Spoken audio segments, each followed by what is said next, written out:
I could see. I got levels there. I see levels over there.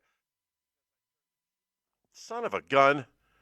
All right. You should be able to hear me now. So it's so funny that would happen. Can I get that confirmation? I got to remember. I could find out myself. Should be able to do it over here. There we go. Yep.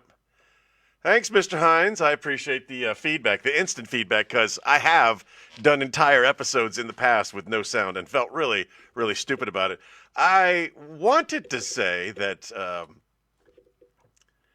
I came to the realization that if I'm not talking to anyone, I don't need to wear headphones. And if I'm not wearing headphones, I could do a little something different with my hair. And I put in the tribal chimp because I like commercials too. So I put in the tribal chimp, and here's an important life lesson you may or may not be aware of. Do not try to detangle your hair. Like I put it in and I moved it around and I didn't do what I wanted it to do. So I broke out the detangler and away I went, and I am bald. This is a toupee.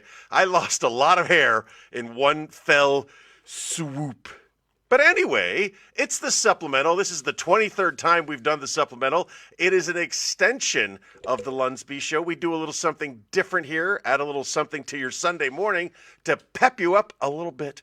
For me, it's fun to do. It gets me out of the bed because if I had my choice, I'd be snuggling my dog right now. That's where I'd be. I'd be up under two Korean minks.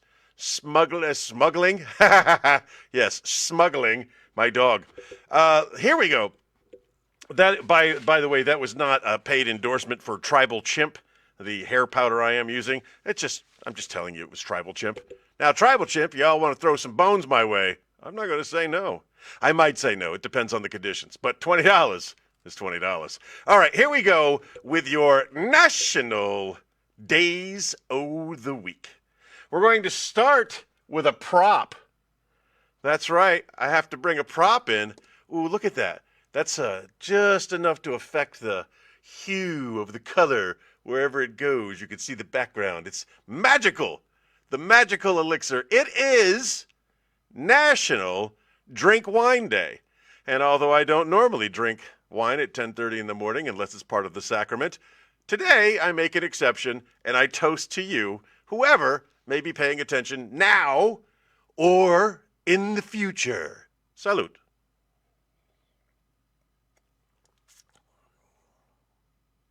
Man, that's good stuff. That is good stuff. I will tell you this. There is no such thing as bad, cheap Spanish wine. Take yourself down to the Aldi there in Rota, Spain, or to the Carrefour there in Puerto de Santa Maria. Take yourself out there, grab yourself a cheap bottle of wine, €2-3 bottle of wine. Taste it on the spot. It's good. Taste it a couple of years later after you ship it back to the States. It's fantastic. So that's that. On the 19th is Vet Girls Rock Day, or as I call it, every day. Let's be clear, okay? I'm allowed to say this. Not all veteran women rock. I don't know why they would choose those terms to name it Vet Girls Day, but we're talking about women who serve their country, veterans. And although many, many of them are amazing, outstanding, honorable women, I mean, you know, in every group you've got your 5%. 95% of your time spent on 5% of your people. So as long as you weren't a dirtbag, congratulations, Veteran Women Day. Rock Day. I'm not going to say. Anyway, this was a tough week.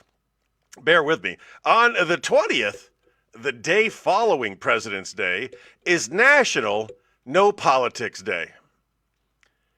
I think we could all use a No Politics Day because this world is on fire. And maybe we all need a tiny little respite from the insanity that is going on every day in our world. So the 20th of February, No Politics Day. The 21st of February, just invented today by me. Just invented. We're going to call this the Worst Options Day. Because honestly, there was nothing. Now, there's 742 national days in the month of February. And on the 21st of February, there was like 8. And I went through all 8, maybe 10. I went through all of them to include Robert Mugabe, the former president of Zimbabwe's Take Care of Little Boys Day. There was nothing of use at all on the 21st. It is the worst option day. There it is. On the 22nd is National Supermarket Employee Day. Don't get it twisted. We're talking about supermarkets here, okay? A Ralph's, a Albertsons, a Piggly Wiggly, a Food Line. We're not talking hybrids, okay? You can't have a Target that also sells food. If you could go to a place and get your breaks done while you're shopping for food, those people, they don't get any recognition. This is strictly for supermarket employees. That is the 22nd of February. On the 23rd, your best friend's going to appreciate this. On the 23rd, it's National Dog Biscuit Day. And just as I sampled the wine to express National Drink Wine Day, somebody's going to get a dog biscuit. It's me. It's me. And finally, the 24th, 7 days from now, is National I Hate Coriander Day. I don't know if hate's the word you want to use when it comes to the old coriander. But, yeah, I don't like it. I know, cilantro. That's the one I don't like. Cilantro's the one that, for me, for my palate, tastes like soap. That has been your national days of the week. Now, traditionally, I go right into This Week in History. And when we do This Week in History, we make it as if it's kind of a trivia contest. I ask the question. I form a question. Travel Chimp. Buy it now. But also, as an intermediary, as a thing in between the things, I've been giving free publicity to local events in my area. And today, free publicity goes to the Good Shepherd Catholic Church Fish Fry. Every Friday during Lent from 4 to 6:30 p.m. out there in 3435 East Trindle Road in Camp Hill, the good people of Good Shepherd Catholic Church are offering an amazing menu of fish and pierogi options between $15 and $19. That's 4 to 6:30 every Friday during Lent. And, yeah, check them out. Let me know if they're any good. And if they ask any questions, tell them T-Bone sent you. Here we go. Here we go. This week in history. In 1990, the famous pale blue dot photo is taken by the Voyager 1 spacecraft, depicting Earth. Shoot. I forgot I was going to make this into a question, and I was going to ask you what planet. But you're a smart audience, and I believe most of you would have guessed the correct answer was Earth. Depicting Earth as a small dot in the vast, vast universe. Here's another one from This Week in History. After 20 attempts, 20 times, this person finally wins his first Daytona 500. Today is the day of the yes, good job, Mr. Hines. You are correct. Today is the Daytona 500 is scheduled to go off today, but it's not going to go off today because NASCAR's stupid. There, I said it. I am a Formula One fan, and the reason I'm a Formula One fan is for this one main reason. Rain tires. Yep. You put on rain tires and you keep racing. Whereas in NASCAR, if the sky dribbles on you, they cancel everything. People travel. People go out of their way to go to these events, and there's a little spit of rain, and they cancel it. It's going to get canceled. It's going to get canceled today. So don't make your life plans around the Daytona 500. It's not happening today. That's my prediction. What do I know? I'm not a weather person, but I could be one because, I mean, they're just as accurate as I am. Here's your next question. Oh, wait, I didn't answer that last one, did I? No guesses? I gave you time. After 20 attempts, this person wins his first Daytona 500. It was Dale Earnhardt Sr. Coincidentally, he will also die later on that exact same track. True story. All right. In 1923, archaeologists opened King Tut's tomb. And they find the little boy king in this thing. And my question to you is, what is that thing called? You know, it's got the image of him, and it's gold, and it's beautiful. It's a thing. Modern terms, we'd call it like a coffin. But that's not what they found the boy king in. They found him in this thing. What was that thing called? Extra points if you could spell it without cheating. That was called a sarcophagus. I gave you time. Don't you give me that. Here's another one. The U.S. women's team wins its first Olympic gold medal at the Winter Games in Nagano, Japan. This is 1998. It's a women's team winning their first Olympic gold in Nagano, Japan. The question du jour, what was the sport? Huh? You think women's teams, you think soccer, and you think basketball. That's all you think about. But this is the Winter Games. What game during the winter did the women win their first gold in 1998?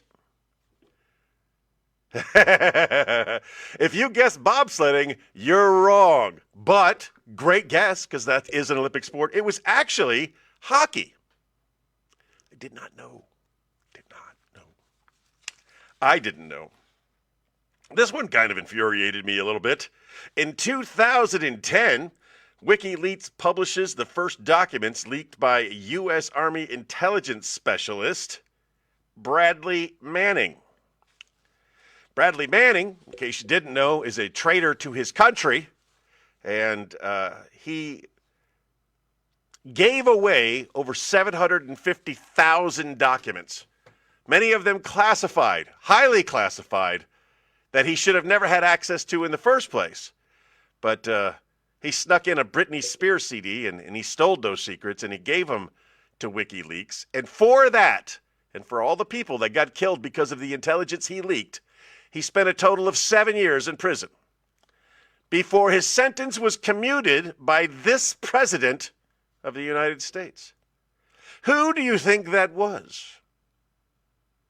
What president commuted the sentence of little traitor Bradley Manning?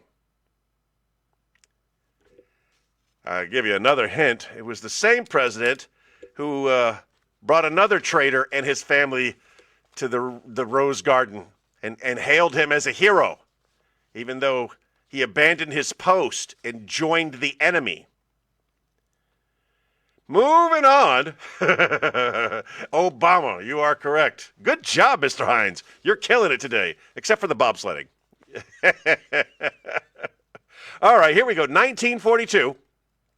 Another presidential question. This president ordered Japanese Americans into internment camps. They were of Japanese descent. They were living in America. We had just been attacked by Japan. What president ordered all of them into, and let's get the verbiage right here, internment camps, not concentration camps, if you may have heard it called. No, they weren't sent there to die. They were sent there to contain them because their loyalties were in question, because they were of Japanese descent and we had just been attacked by the Japanese. In hindsight, horrible idea, but they were living in the moment and they felt that's what they needed to do, and that's what they did. I'm not for or against it. I'm just saying that's the reality of what it was. What president instituted internment camps for Japanese Americans in 1942? I am surprised Mr. Hines has not already answered. I thought you would get this one.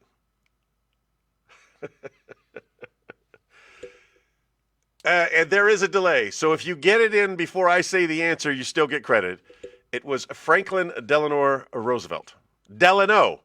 Confusing about his middle name. A lot of people get that wrong. It's Delano, not Delano. Yeah, something else you'll learn today. In 1962, finally, your last fact from something this week. You're in Japan right now. That's awesome. In 1962, this person becomes the first American human being to orbit the Earth. Anybody? The first American human being to orbit the Earth occurred this week in 1962. If you guessed John Glenn, you were correct. You were correct. And that's it. That is it. We give you the national days of the week. We talk about this week in history. We do a free promo for one of the many community events that are going on locally in the area. If you want something promoted, let me know. I show off my crazy little hairdo. I give you a life lesson about not using a detangler after using hair powder. Don't do that. That is a bald spot. That is not coming back. and then I finish, and I remind you, as I remind you every day, just be the best person that you could be. And if you are a great person today, be an even better person tomorrow. ChickBrew sends her love. And for more of nonsense like this, listen to the LUNSB Show at your convenience. It's a podcast. The LUNSB Show with T-Bone and ChickBrew, easily found by searching the hashtag LUNSB. That right there. Ladies and gentlemen, love you. Now say bye.